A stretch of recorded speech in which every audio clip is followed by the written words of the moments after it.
isn't it a bizarre scenario today that we are now at odds with almost all our neighbors? History did not begin with October 7 either. You mentioned it as well. For the last 70 years before that, the Palestinians have been trampled upon and so on, and the world has been doing nothing except paying lip service to the Palestinian state. Now I am told that the killings and the atrocities have stopped. They have come down. Students are galvanizing and trying to protect the Hindus. But I would say in a long-term secular sense, I don't think they have much of a future there.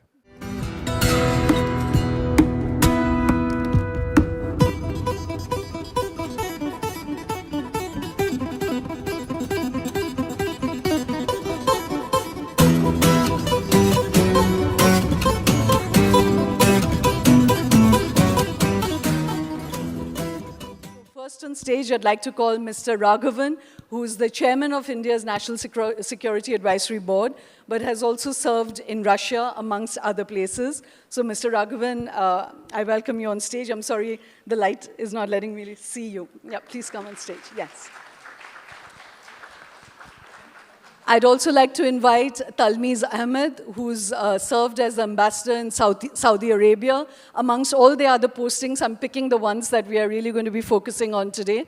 And PANKAJ SARAN, who's just retired from being the deputy chairman at the National Security Advisory Board, but has served in Bangladesh and has very deep insights about what's really gone down there. So, ladies and gentlemen, the three ambassadors. Thank you so much for coming.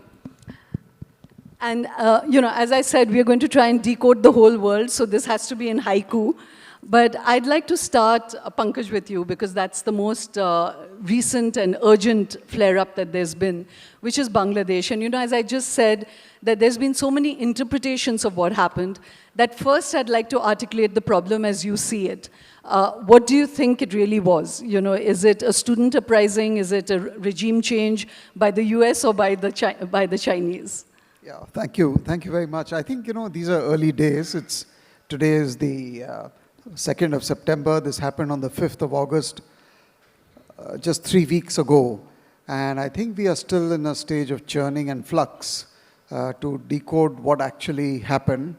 But one thing which we know from history, as far as Bangladesh is concerned, is that the act of transfer of power from one government to the other has always been very violent and very destabilizing, starting from 1975, where we saw the assassination of Sheikh Mujibur Rahman. And so if you look at the 50-year history, Bangladesh has gone through military dictatorships. Some of its dictators have been assassinated. So if what has happened on the 5th of August looks disruptive, it is not uncharacteristic of Bangladesh's history. Now, obviously, there was a student agitation. There was a problem with the quota system, and it morphed into an anti-Hasina agitation on the streets. But there were others who jumped into this, her political enemies, the political parties who were waiting for an opportunity. And the turn of events from the 4th of August till, let's say, the early afternoon of the 5th was really dramatic, and she had to leave. So we are... Mr. Saran, I'm going to press you on this because you're telling us the overt things which everybody in this audience would have watched on the news.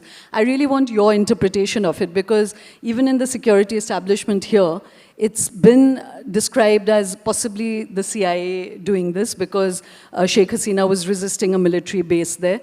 So, because you're part or have been part of the advisory board of the national security and Bangladesh, what's your, Look, it's very difficult, and I think maybe too speculative to put a finger on this. But what we do know are some facts. The facts are that from the day Hasina became Prime Minister, and even predating her father, her relationship with the United States has always been very, very fraught. There is a mutual dislike for each other. The Americans have made it known in public that they were not happy with her democratic record, her style of governance. And on her part, she has been very, very fiery in her anti-American rhetoric. Number one. Number two, we also know for a fact that Muhammad Yunus is extremely close to the Americans, particularly to the Democrats, and in particular to the Clintons. And again, this goes back to 2006, when he was given the Nobel Prize. So these are facts. We also know, therefore, that the Americans were not at all happy with the Hasina government. They were pressing very hard for elections. And now that Muhammad Yunus has assumed power, we can also assume that the relationship between him and the Americans, or the government establishment in Bangladesh and the Americans, is going to be far better than it was under Hasina. Now, whether this translates into a CIA operation is something which is difficult to say. It is going to require more analysis by our own experts. But the facts speak for themselves. So we have a change in the government, which is clearly headed by someone extremely close to the Americans by their own admission.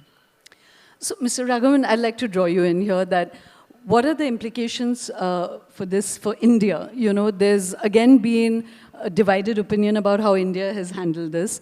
There's a lot of talk about the fact that India put all its eggs in one basket, which is a kind of diplomatic, gaucheness in having backed only Hasina, not having kept channels open to the others. So, and Bangladesh is very sensitive for India because there's been terror outfits that have been hosted there earlier. There's a big, we share literally the longest boundary with Bangladesh, one of the countries that we... So how do you interpret India's position right now in relation to Bangladesh and the fact that Sheikh Hasina is probably still on Indian soil?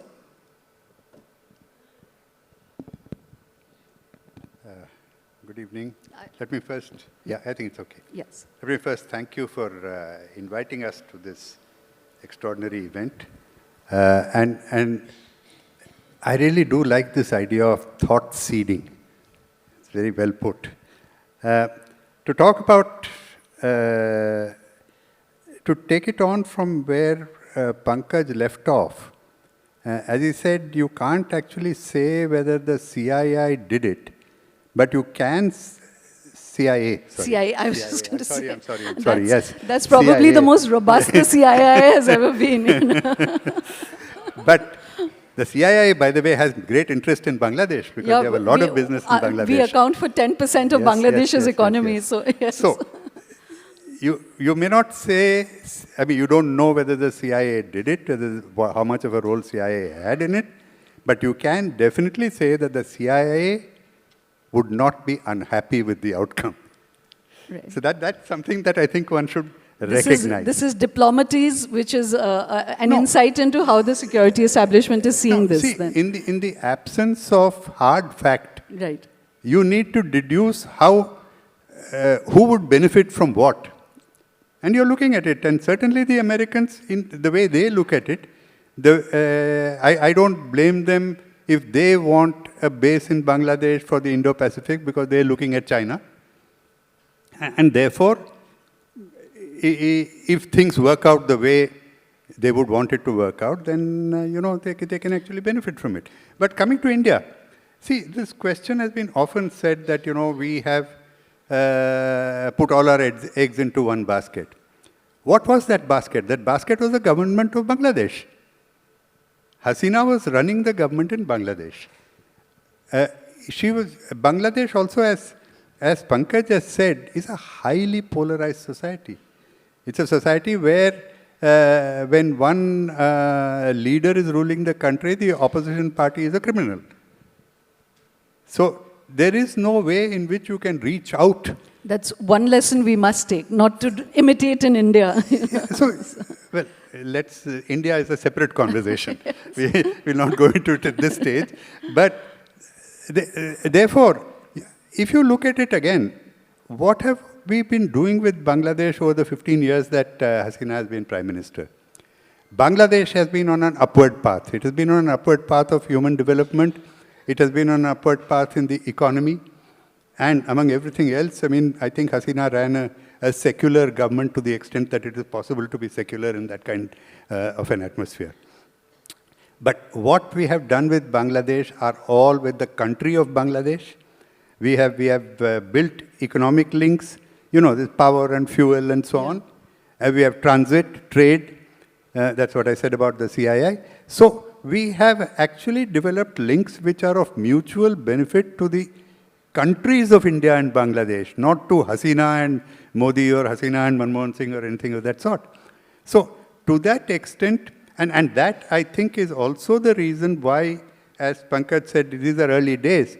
Eventually, when you come back to normalcy, Bangladesh itself will recognize that many of the links that we have are links which are not Hasina links, but India-Bangladesh links. Right. And that should bring some equilibrium into the relationship. And we will meanwhile be talking to the Americans and be talking to everyone else about how we can protect our interests in Bangladesh. So you don't think that India is in an awkward spot with Bangladesh? See, we have been in awkward spots with our neighbors at various points of time, with every neighbor at various points of time. You had issues with right now, Nepal, Maldives, but Maldives is the most recent example, where from asking us to get out, to throw India out, the president of Maldives is now talking about an FTA with Maldives. Yeah. And, no, and came for Mr. Modi's swearing in. Came for Mr. Modi's swearing in. So, you know, there are links that we have with our neighbors, once again, which transcend the leadership of these countries, which are basically a country-to-country thing. Yes, with the leader, and the leader has to facilitate it. The leader should not oppose it. But eventually, you had no choice but to deal with Hasina for the 15 years that Hasina was there. And equally, when somebody else comes, we will deal with that somebody else, whoever it is. So, Talmiz, do you agree with this assessment that the CIA would have been very happy? And why I'm persisting with this question is that very often, whenever there's a kind of uprising in a country, and some of that even happens in India, there's immediately the bogey of the foreign hand, which enables an establishment not to look at the dissatisfaction within and to treat this as something engineered. Indira Gandhi famously did that, but we've been doing that with farmer protests, with the CAA protests, even within India. So do you agree with this assessment, or do you think it was a spontaneous uprising, a student uprising in Bangladesh? These are very early days. Things are still very raw. Even now, many of the events in Bangladesh have not been resolved. I am personally very uncomfortable with this American thesis. I cannot imagine the Americans are fully aware that India has very important strategic stakes in Bangladesh. The United States has projected itself as our comprehensive strategic partner. It has a deep commitment to our security interests. We have 4 interoperability agreements. We have intelligence sharing agreements. Every other day there is some engagement between the United States and India. In this background, for me to believe that the Americans would do something so drastic as to remove a pro-India government and replace it with a government that is actively hostile to India makes no sense to me. This is, to my mind, I'm still a student, and I think all of us have to admit that these are events in progress. But this American hand has no resonance as far as I'm concerned, because it makes no sense whatsoever given the background of our relationship. What is the cause? I think it is overwhelmingly domestic. We've had dark clouds, warnings, serious warnings over the last 5 or 6 years. Numerous people who have gone to Bangladesh, they've spotted problems with the regime. I'm fully aware of her positive contribution earlier, but we know that at least for the last 5 years there have been serious problems. Could India have done something about it? My answer is yes, we should have. This is an area of crucial strategic interest. We can't pretend it's not happening. 4,000 kilometers of shared border, very high stakes in that country. We have therefore failed. It is a serious failure of Indian diplomacy. So, Mr. Raghavan, I'd like you to respond to that. And just to, one more question there, which TALMIZ, all of you could, that does India have any good options? Because also when you're saying about America, why would America like the Jamaat, which is a very conservative outfit, or the BNP, which is much more Islamist than Hasina? So when you're saying, TALMIZ, that India could have done better, what was India's options? And Mr. Raghavan, to you, do you agree with TALMIZ? And why would US prefer a Jamaat or a BNP to come into power rather than have Hasina there? Yeah, two things in what TALMIZ said. One is that it's a failure of Indian diplomacy. I think you also mean failure of the Indian security establishment, because both of these are together in this. Now, I think it was quite evident even to our diplomats and to our security establishments that Hasina's governance was going downhill, and that the autocratic is how she has been described as being. And I think that is true. I mean, it happens to a number of leaders who have continued, and particularly who are ruling a country like in the atmosphere of Bangladesh, that she lost touch with the people.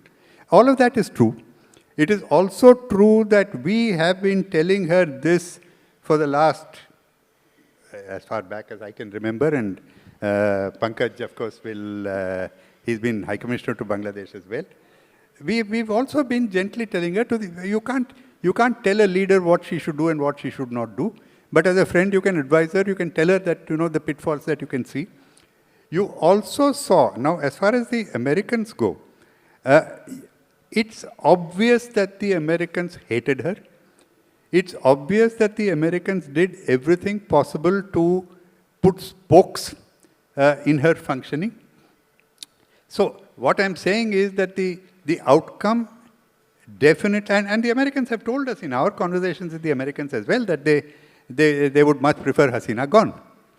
Now, the question of our being strategic partners of the US and why would the US do this? Now, I think this is where we need to understand that we have a very close partnership with the United States, but our interests, they may be converging, but they are not congruent. We do not have identical interests with the Americans. The Americans have overwhelming interest in the Pacific Ocean, Western Pacific Ocean. They now are obsessed with China, and containing China in every possible which way is the American goal.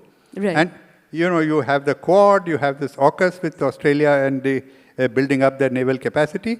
So what they want to do is to get cast iron guarantees that they can deal with China. Now, if you look at India, America, sometime back there was this whole discussion that was going on in America.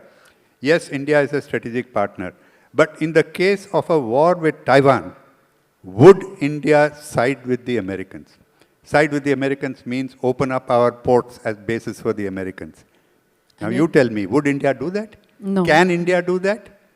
I mean, we have a problem. We have a problem with that, not only because we have not done this in the past, not only because we are not in alliance with the Americans, but also we've got a border up north with the Chinese, which is a live border. So obviously you cannot go to war with the Americans over Taiwan when you have a sensitive border there. So these are discussions that have taken place in America recently. And when you put this in the context of that, again, if America thought that Bangladesh would provide...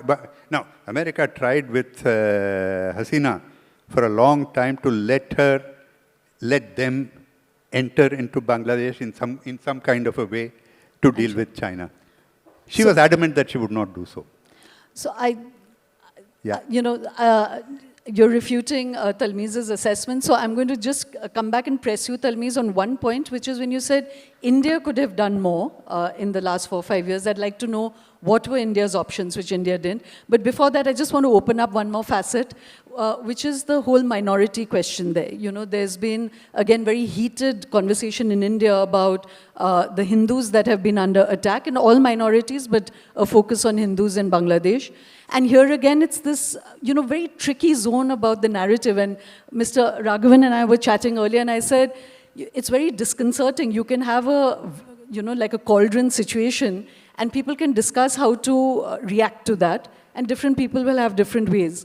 But I think what's become very disconcerting about our time is that we cannot even agree on the nature of a situation, you know. So right now there is so much of debate about whether there were really attacks on the Hindus, whether it's a lot of false news and you know, there are a lot of fact checkers who've found that actually there are a lot of news that has emanated from India, you know, right-wing groups that have made it look worse than it is. Yet Mr. Yunus himself has said that, has appealed for communal harmony. So again, because you would still have friends within the country, what's your assessment of the kind of attacks that took place? And why was there such an attack on Hindu minorities? Is it because they supported the Awamis, or is it a religious attack? Yeah, thank you. Just if I may, quickly on the US, and just one sentence. For me, what is also significant is the fact that Modi and Biden spoke on telephone, and the Biden readout of that conversation was totally different from the Indian readout. And the difference was that the Biden readout deleted the entire reference to Bangladesh, whereas the Indian readout mentioned a full paragraph on Bangladesh, and this was reiterated yesterday when the spokesman was asked, and he said, yes, it was discussed. So the point that the Indians and the Americans leaders are discussing Bangladesh, to me, is extremely significant. On the question of the minorities, I have spent many years of my life there. Durga Puja, Poila Boishakh, these are all ingrained in the DNA of that part of the subcontinent. And so Bengali culture, in that sense, actually was composite in terms of defining that identity. And that was, in fact, the basis for 1971, why they chose to separate. Having said that, the Hindu population was 25% in 1971. Today, it is 8%. There has been a massive decline, and in my opinion, this decline is going to continue, and there will be a time when there will probably be no one left out there. The Hindus have been at the bottom of the economic pole in terms of opportunity, integration into society. At every juncture which I have described to you, at every disruption in Bangladesh's history, they have been the first and the most vulnerable targets. So one is at a political level where the Jamaat and other parties talk about the Islamic Sharia, the military dictators introduced Islamic law. But at a societal level, you know, the number of temples, the Durga Puja pandals all over the country and all, they exist. But this, you know, this frenzy of attack, let's say in the first week or 10 days, was abnormal. It was a consequence of both the fact that the Jamaatis found them to be weak targets, so their shops, their houses, you know, we had scenes of Hindu teachers being forced to resign and so on and so forth. So that was driven by some pent-up fury and vulnerability. We also saw thousands of people moving towards the India-Bangladesh border, seeking to run away from Bangladesh. But there was also a lot of this element of Hindus who were part of the Awami League and who may have committed atrocities with impunity from the state. So there were revenge killings, etc. So this is all happening. Now I am told that the killings and the atrocities have stopped. They have come down. Students are galvanizing and trying to protect the Hindus. But I would say in a long-term secular sense, I don't think they have much of a future there. So before we move to West Asia, you know, because there's like a whole continent to unravel, to decode, just I want to press you on that. When you said India could have done more, what do you think that India could have done? And do you agree with this assessment that the minorities in Bangladesh are congenitally, under threat? Or was this a kind of political backlash on Awami supporters who happen to be also Hindus? Our foreign policy is in a state of drift. It is directionless and it is contentless. What we have is a series of episodes, you could call it tamasha, where you have drama as an end in itself, masquerading as policy. This is not policy. I have a vision for India, and it's not something that is apparent as of now.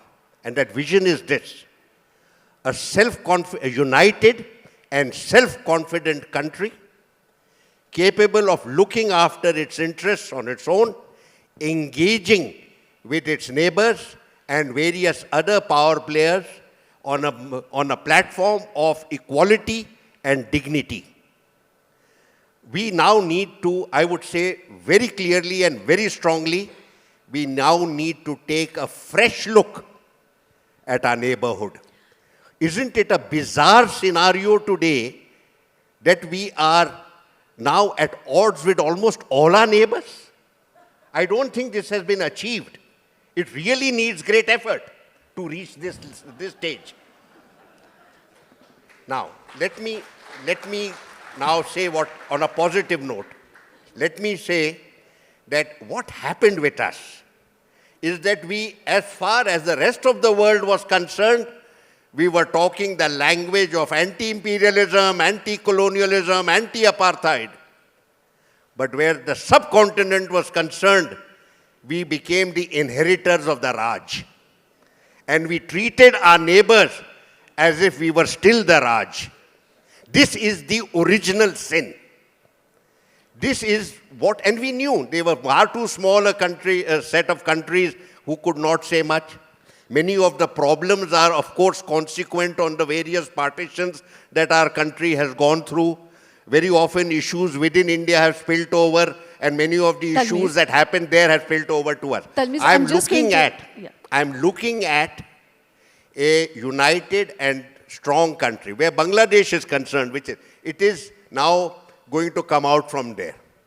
We should never interfere in the domestic politics of other countries, just as much as we would dislike anyone interfering in our own. We must have commitment to the country, not to political parties. We should have engagements across the board. And that is what, even with regard to Bangladesh, even with regard to Afghanistan, let me say, we've had the Taliban for 20 years. And we were the one major country in the neighborhood not talking to them. And even today, we refuse to talk to them except in a very sporadic way.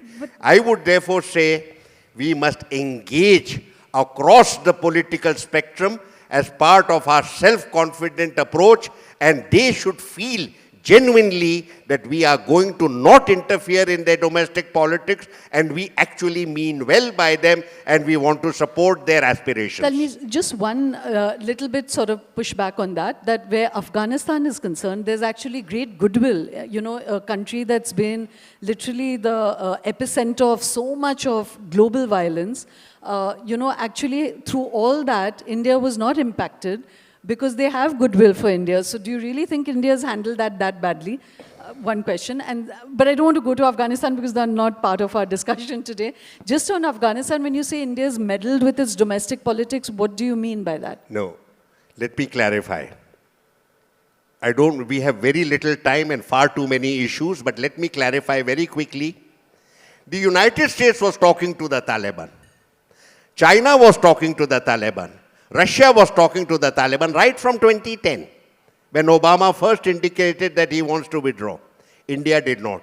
We were committed to the government first of, to the governments of Karzai and then of Ashraf Ghani, and committed wholly, even when we knew they are falling apart.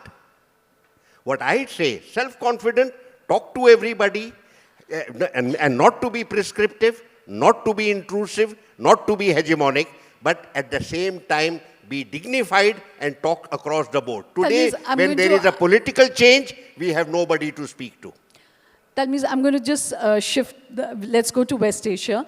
But there again, I mean, on all the others, as I said, I've been interested, but on the Taliban question and the US talking to the Taliban, we've seen how that panned out, you know. So, I mean, they are hardly the model of how to deal with Afghanistan, you know. So I just want to at least say that on India's account. We'll come back to this because you didn't really say what India did wrong in Bangladesh, but let's just open up West Asia. He said that we didn't talk to the... No, what he was saying was that we didn't keep our lines open to the other streams of political opinion in Bangladesh. He did say that in the... except that I would say it was not possible beyond a point because they were all in jail, they were in exile. And the other thing is, we are now talking about an overt presence in Bangladesh. But there is also a covert diplomacy that goes on in all these areas. And covertly, you do keep in touch with all streams of political opinion, including those that are anti-EU. So it's not as if we were completely lost. And today, to answer that other question of Talmiz, I know you want to get to West Asia. The point is that even if you had kept links, and you assume you had kept links with other political streams, the group of guys who are now ruling Bangladesh were not part of any political stream. Yeah. So that's also important to remember. No, but yes. But even so, this question, you know, about diversification, I will only say that the people in Bangladesh who belong to the political spectrum know exactly who was talking to them. And maybe we don't know, but the guys who were the subject of our discussion know that India was talking to them. There are different ways of talking. But the fact is that those who needed to know in the heart of hearts that India was talking to them. Subject to the fact that you had a prime minister and a government. I mean, you were not running an NGO. So when Khalida Zia was in power, we were talking to the opposition. When Hasina was in power, we were talking to the opposition. The question is of intensity, degree, visibility, etc., etc. So subject to all that, I would not accept the proposition that we were not talking to everyone. And this will come out. So now I just, in fact, that's an entry point, not into West Asia, but Talmiz, I just want to press you on that. That just now when Mr. Modi went to meet Putin and Zelensky, there's again been, so, you know, the new positioning about India's foreign policy is that we are seeking strategic autonomy, we do what is important for India, and we are not part of any axis of resistance or resilience, etc. But there was a lot of criticism about Mr. Modi going to meet Putin and Zelensky and the fact that we don't know what we're doing, you know. So right now when you're saying that speak to everyone, would you be critical of the fact that he went to meet both, or do you think that that was a good move? Visit to Russia was important, timely, significant, and served our purpose and served the Russian purpose. I cannot see any value whatsoever in regard to the visit to Kiev. It is not something that served any Indian purpose. It is not something that served any Ukrainian purpose. It had no content. This is what I mean when I say foreign policy as tamasha, foreign policy as strutting on the world stage and pretending to be a statesperson who matters. This is not the case. We should not have gone to Ukraine. We embarrassed ourselves and we embarrassed our host. Now, Mr. Raghavan, let me no. Mr. Raghavan, you've been in Russia. You have very clear views of what India is doing on the global stage. Pankaj or Mr. Raghavan, I'd like you to respond to what Talmiz said on this particular thing, and then let's dive straight into West Asia, please. Yeah, because this itself is a digression. But so let me say I agree with the first part of what Talmiz said wholeheartedly. I think there was a purpose in going to Russia. There was a purpose in correcting an impression that though we talked about strategic autonomy and we talked about our protecting our links with Russia, the Prime Minister has not been there. And therefore, it was timely as well. The point about his going to Ukraine, braving a 10-hour train journey to and a 10-hour train journey back, and extremely difficult.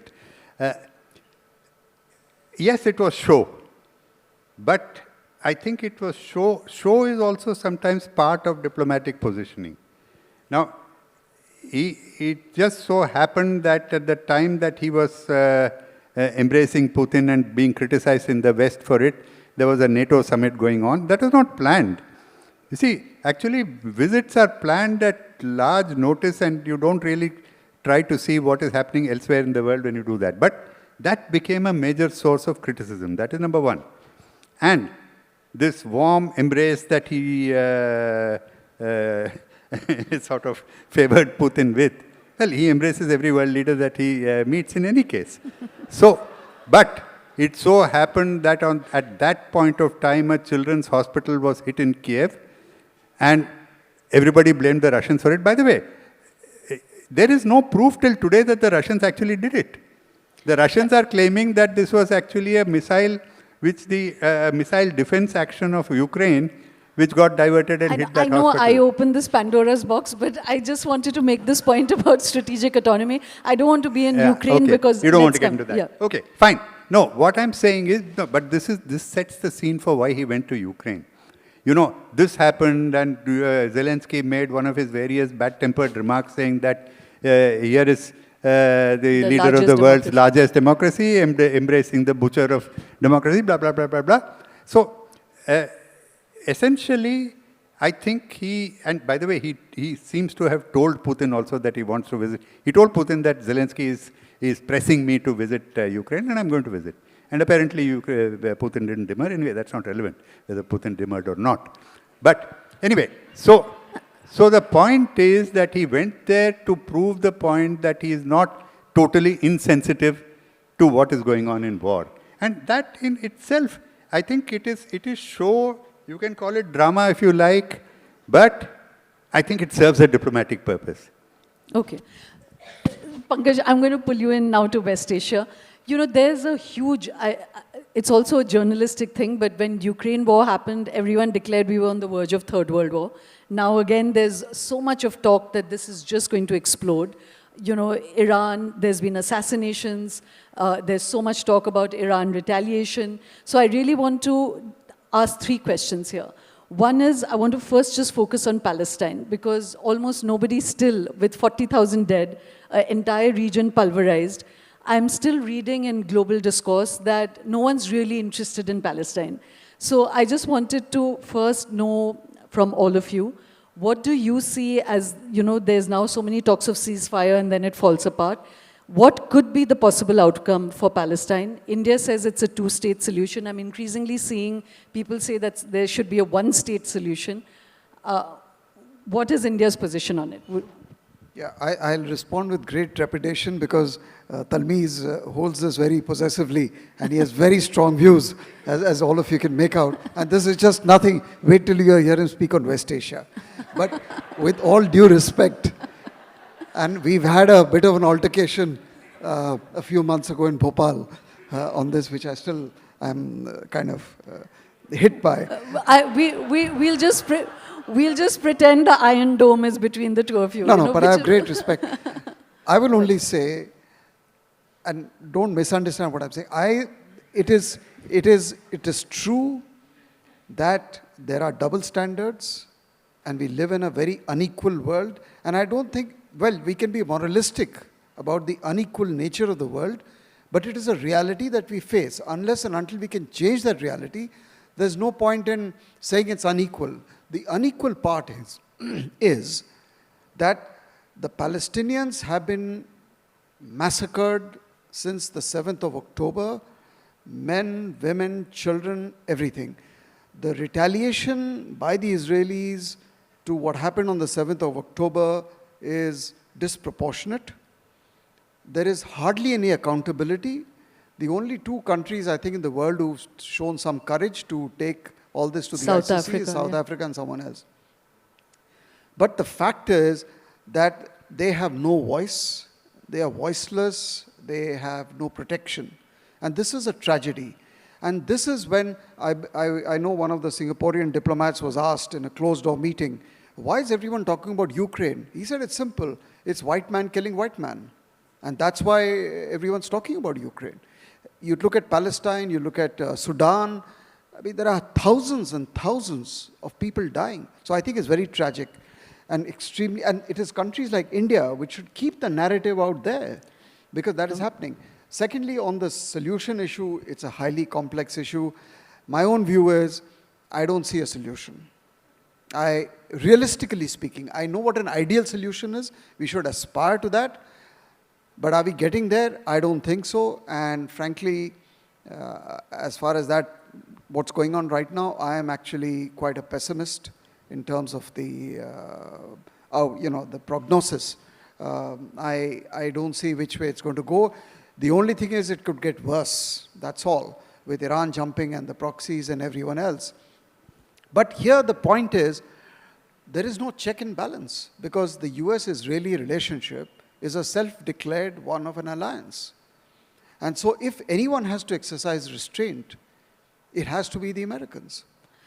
So this actually focuses, and I just want to say one data point, which I think captures the whole tragedy of the Palestinian issue. And of course, that goes alongside saying that the 7th October attack was gruesome, brutal, and for the Israelis, they feel it as the worst attack after the Holocaust. And I think the two things can go together, that what's happened post that is unconscionable. But even prior to that, I think it's a statistic, because this whole issue of migration and borders, and even India has such heated debates about this, that I think it's important to remember that the Palestinians are paying for European guilt, and that this is a trouble that has been bequeathed by the British and the US to this entire region. And for me, it was a shocking statistic to know that, when the Balfour Declaration happened, or when the British Mandate was created in 1923, the Palestinians were 90% of that population.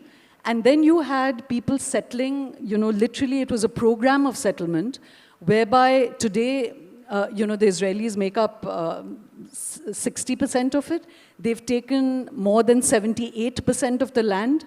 And the Palestinians are in the strip with a wall that cuts them off from It's called a cheesecake. Yeah, so I think the history of that really matters when we treat this as something that the world can just forget. So, Talmiz, I'd like to know that, do you think India's position in Palestine, we were the first to recognize it, and that have we kept faith with that? And in this idea that you're saying of speaking to everyone, it's important for India to have relations with Israel. We have relations with Iran. Do you think India is doing a good job in West Asia? I have mentioned that our foreign policy is adrift and has no content, no direction. West Asia is a perfect example of this. We've had a series of statements, tweets, somebody said this, we are with you, we are against you, etc. Then you had the UN resolutions, we backed some of the resolutions, didn't back certain others. The best thing that has happened in the last 2 or 3 months, India has been silent. उनको उनके हाल पे छोड़ दो और हमको हमारे हाल पे छोड़ दो. We have opted for silence because we are not engaged. We are not involved in any of these things. These are serious matters. वहाँ पे कोई गुंजाइश नहीं है तमाशे की. Now, this is where we are. With regard to Palestine, India, and one of the worst things that has happened, extremely ill-timed and very, very bad for our image and for the future, supply of weaponry to the Israelis, which has come out in various news reports, some of them very detailed and substantial, no statement from the government. But you see, when a nation has decided to disengage itself from serious matters and focus on matters that it prioritizes at home, you have no reaction. They actually understand that India no longer cares for these various serious matters that are taking place in different parts of the world, including in our own strategic space. Now, this is where we are. With regard to West Asia, we have no policy, we have no direction and no content. And that is where we are today. So, Mr. Raghavan, I'd like you to step in here because you're the chairman of the National Security. Do you agree with Mr. Raghavan that really India is directionless? With Talmiz, that India is directionless in its foreign policy. Let's stick to West Asia for the time being. Yeah. if you see Talmiz's own writings over the last many years, one of the things that Talmiz has pointed out is that India has developed good relations with every country in that region. Every country in that region has wanted to develop a strategic partnership with India. From Saudi Arabia to UAE to Iran as well. And we have a partnership with Israel. Now, I don't want to talk about that particular aspect that he's talking about this reported supply of arms to Israel. But and the fact that we are keeping quiet now, I think, is a good thing. Because we really cannot contribute much to this war as it's going on now. But look, we have an important relationship with Israel. You cannot put it entirely to the domestic political predilections of the party in power, which is what you said. You know, our relationship with Israel starts from well before this government came to office. And that partnership includes, I think, a number of elements which are important. Just as our partnership with the rest of the West Asian countries. Now, you know, about Palestine, what has happened? How did October 7 happen? October 7 happened because the Abraham Accords were on. The Arab countries were making friends with Israel without even addressing the Palestinian issue. What was happening was that the Arab countries were abandoning Palestine. They were abandoning the Palestinian cause without saying so. And in effect, that was the reason for the October 7. Nobody needs to justify it. But, you know, when you look at that, history did not begin with October 7 either. You mentioned it as well. For the last 70 years before that, the Palestinians have been trampled upon and so on, and the world has been doing nothing except paying lip service to the Palestinian state.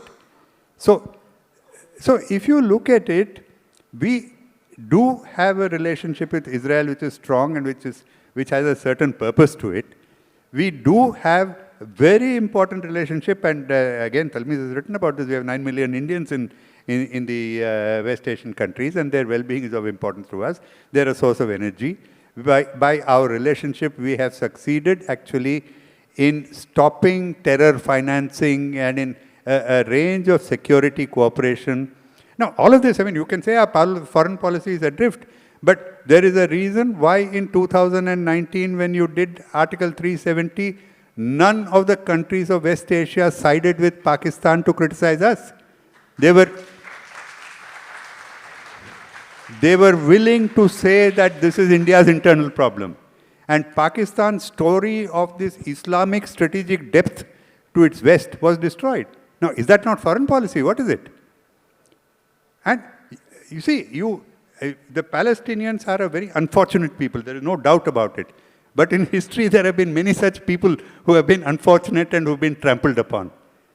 And when their own neighbors now will, of course, feel the heat, because Jordan and Egypt and others will really feel the heat when the Israelis are completely demolishing them. But let's not put that down to the failure of India's foreign policy. No, so, there are two very important things that I'd like to draw attention to. One is that there's a lot of discussion now about the diminishment of the US and its influence in this region. So when we are talking about India asserting its strategic autonomy, that we'll be friends with Russia, we'll be friends with Iran, we are friends with Israel, we are talking to all the Arab nations, we have relationships with them. The economic corridor was being created, the EU-India economic corridor, the IMEC, yeah. So India's doing that. But America, both Saudi Arabia has made friends with Iran, mediated by China, and Israel has literally been cocking a snook at the US, refusing to, Mr. Biden has made so many public statements, and Israel is literally sidestepping it. So I'm going to come back to the core issue of Palestine itself. But when we are saying that India is chasing its own strategic autonomy, what about US and China in West Asia? What's your assessment of that? Is America in decline, its influence, not militarily, but diplomatically? And what's China's footprint in the region? Pankaj. No, there are many things you've asked out here. So let me just take them one by one. on the strategic autonomy thing, I don't think it's an absolute. It's a means to an end. There's an open playing field out here. We are living in that playing field. And India has to play the field. And therefore, if it appears as if we are chaotic and we don't know what we are doing, it's maybe appears that way, but it is a design where you try and play at every position in the field that you can, and with every player. So strategic autonomy is not some dogma.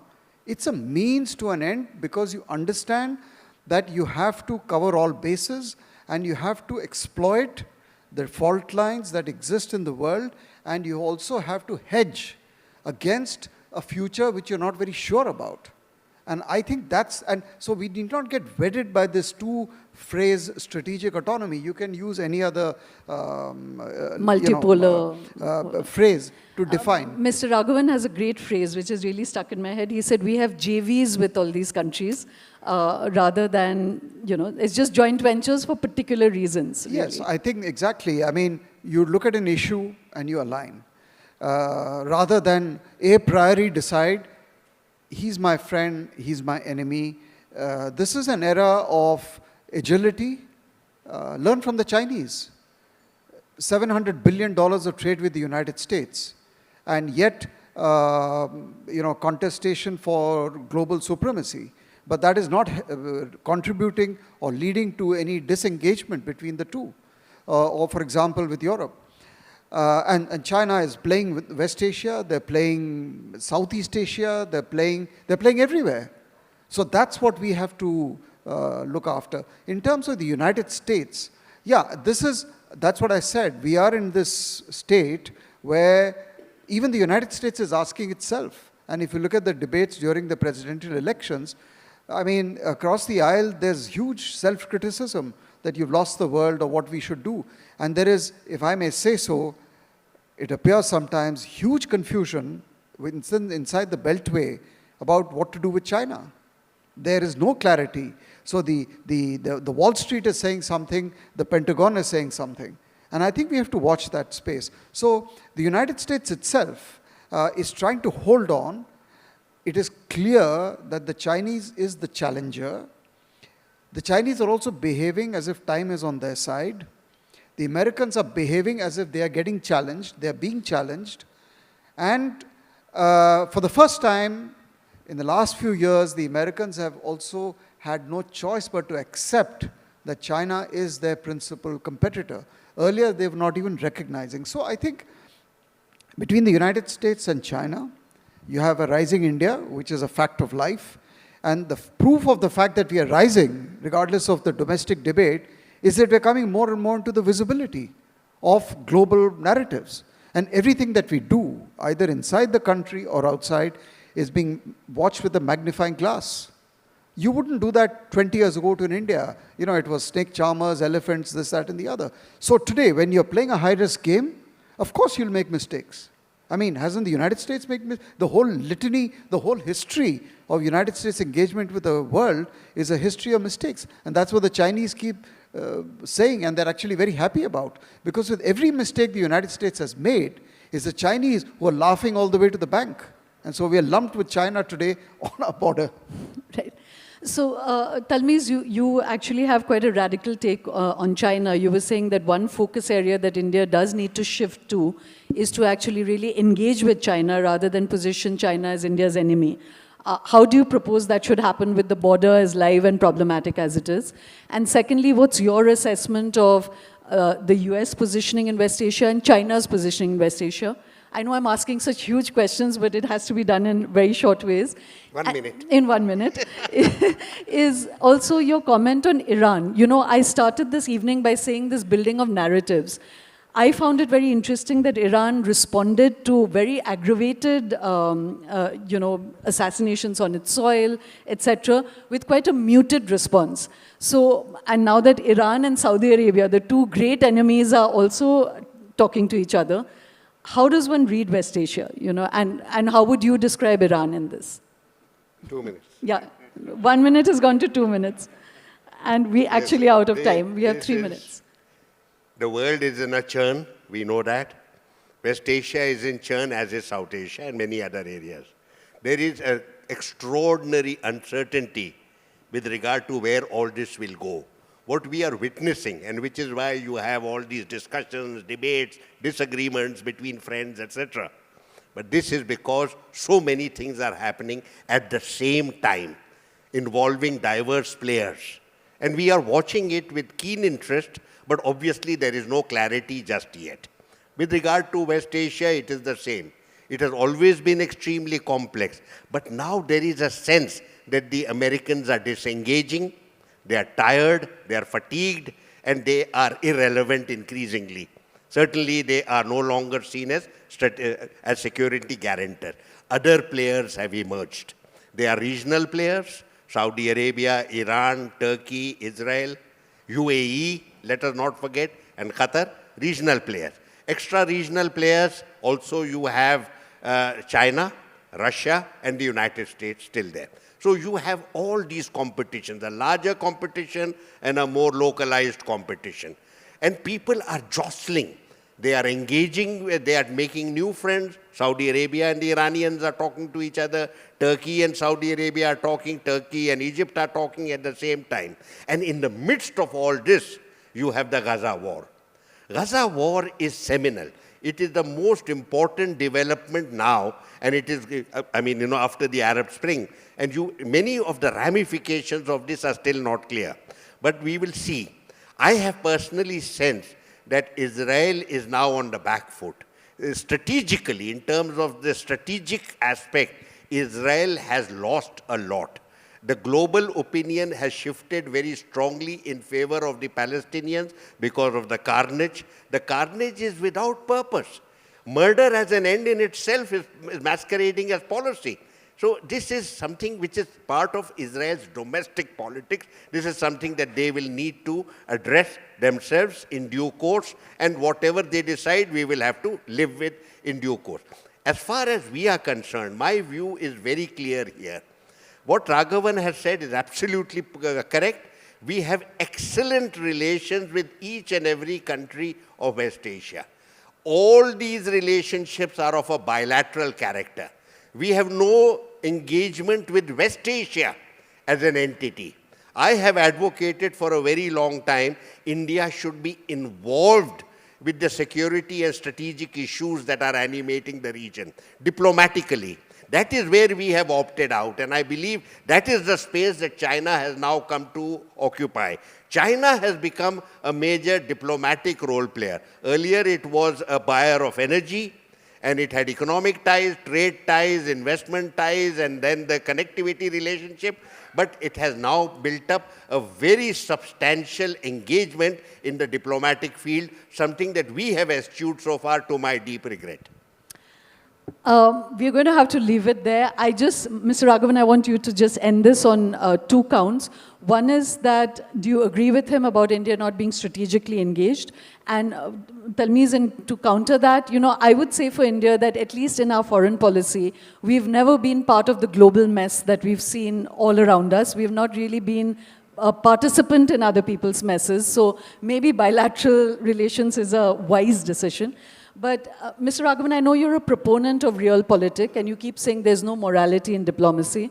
But whatever it is, the world has had to accept that India put forward the idea of non-violence. And our next session, Kabir Khan will talk about meeting Nelson Mandela. And we did export an idea that no one has ever really been able to take down, which is the idea of non-violent resistance, Today, do you think that not commenting on Gaza, as a real terrible, absolutely unequivocal humanitarian crisis, to take all morality out of politics, is that a loss for India? There are 2 or 3 things in what you said. Anyway, to take the last point first, we have said about Gaza, we have talked about the need for a ceasefire, we have talked about the need to end the killings and so on. The point I was making earlier is that while sending arms to Israel is... Yeah, that is... that's not something that I would really support. So we'll put that to one side. But then, you see, we talk about morality. The world doesn't operate on morality. And the last point you said about non-violence, and you said Nelson Mandela. You read Nelson Mandela's autobiography. Incidentally, I've served in South Africa, so has TALMIZ. Nelson Mandela actually at one point of time thought about it, and he records in his autobiography that I decided that I will not follow Gandhi's policy of non-violence because it may work with the Brits, it will not work with the South African apartheid regime. So anyway, now, therefore, whether you have to advocate a solution which is appropriate to the situation as it exists there. And to the last point is about what he says. Yes, we have dealt with each one of these countries bilaterally. We have benefited a lot from dealing with them bilaterally. We are not confident that we can actually put together a multilateral presence in that in the West Asian space. And I think where we are not confident, I don't think you should go in. It's a very complex, as he himself said, it's a very complex area. We have not felt ourselves sufficiently equipped to deal with this. China has a different set of equities in that place. China is a rich country in terms of economic engagement. So it has a different set of equities there, and it works along with Russia in that. So just to end on that one idea, we'll only leave it as a thought seeder. Mr. TALMIZ was saying that India should actually deepen its engagement with China. Do you agree with that? Look, the relationship with China is very, very complex. So you have, Jaishankar, our foreign minister, said just the other day that, you cannot ignore the border. You're right, you can't ignore the border.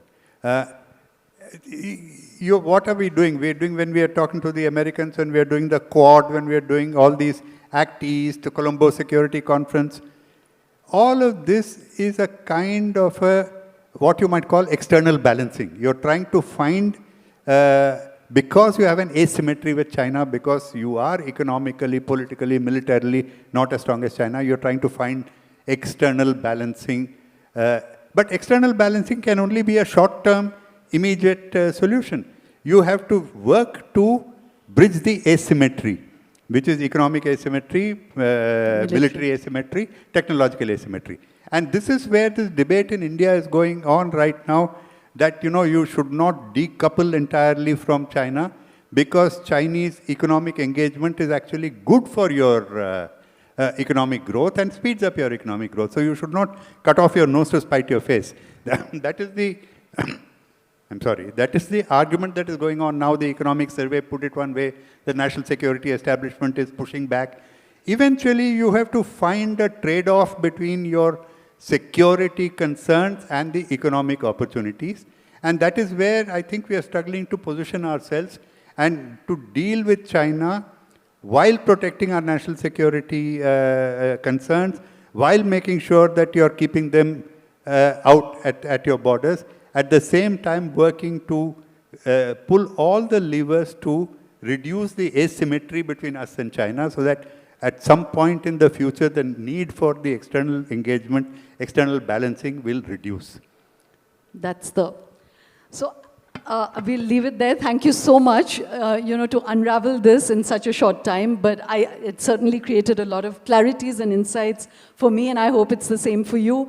That's a huge jigsaw, but these are thought seeders. It's a complex world, and it's nice to know there are many competent people, even if you don't agree on each other's levels of competence. But wonderful. Thank you so much for sharing your insights. We'll stop for a quick cocktail break, and then we are back with another mesmerizing session. Thank you so much.